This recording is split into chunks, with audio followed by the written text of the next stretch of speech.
So here we are again, back on another embassy site. Today with Andy. Andy, talk us about the project and what it is you're doing here. Hi Bill, this is a project for Morgan Sindall, a new client of ours.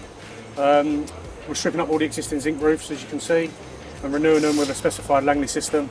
So straight back down to the deck. New insulation, new underlay, new felt, 3-layer system, comes with a 20-25 year warranty. Now you talk about the zinc roof, and obviously people usually associate lead with roofing. What's the difference between the two? Zinc's a cheaper option to put down. It's not as valuable as lead. Yeah. For scrap value wise, so thieves won't want to nick it really. Sure, yeah. I think this is why we're replacing it. The zinc is failing. At some point I would say that this was lead. Right. And it kept getting stolen because all the flashings are zinc. And at some point they've gone with zinc because it looks like lead. Yeah. But as you can see here, they've overlaid the zinc, which is not good practice. Further down you can see that they've actually ripped the zinc off and done it, which is good practice to do. Right, okay. Here you've got bubbles, it's lifting, it won't really bond to the substrate properly. Yeah. Because it's a thin metal, so normally you'd have to score it, prime it. I'd say they haven't done that because it's all bubbling and lifting. And so what's it like working with the clients here? How's that been so far? Really good. They're a new client, Morgan Sindall, so we want to make a good impression on them and get off on the right foot, and we have. Any site like this where it's occupied there's always barriers and hurdles because it's a live site. They don't want to be disturbed. You don't know if they're working nights or... Yeah. So you've got to be mindful of that, and we are. We liaise really well with the clients on that. So. Yeah. And obviously, due to the fact that Embassy has the roofing and the scaffolding, it allows them to do both elements of it. 100%. I think it works well, and it benefits the clients. Yeah. It's a complete package.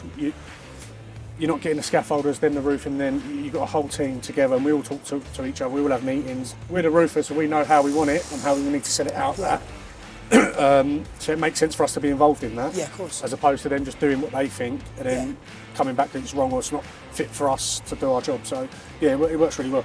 And so would you say all the roofs are in a similar state of disrepair, or do you think that there's going to be different elements that you're going to have to bring in as you go? What are the challenges going to be? I would say some are probably worse than others. The ones that have been filtered, I'd say, have the problems. Yeah. The one there has had some liquid repair, so they've had some problems somewhere. See, also the copings, a lot of people forget about these. Right. You see it's fading there, there's been repairs done there. Yeah. So they will be encapsulated and felted and completely sealed. So there's always going to be problems on a refurb job, but it's how you overcome it. You have a plan in place and you oversee it. And we've done, this is our bread and butter, this is what we do. So you mentioned that the job on this, there's lots of faults that's been done. How long would you say this roof has lasted, and how long will the Embassy job, once you guys have corrected it, how long will that then last? So I'd say that this felt overlay here is a couple of years old from looking at it, maybe 5 maximum.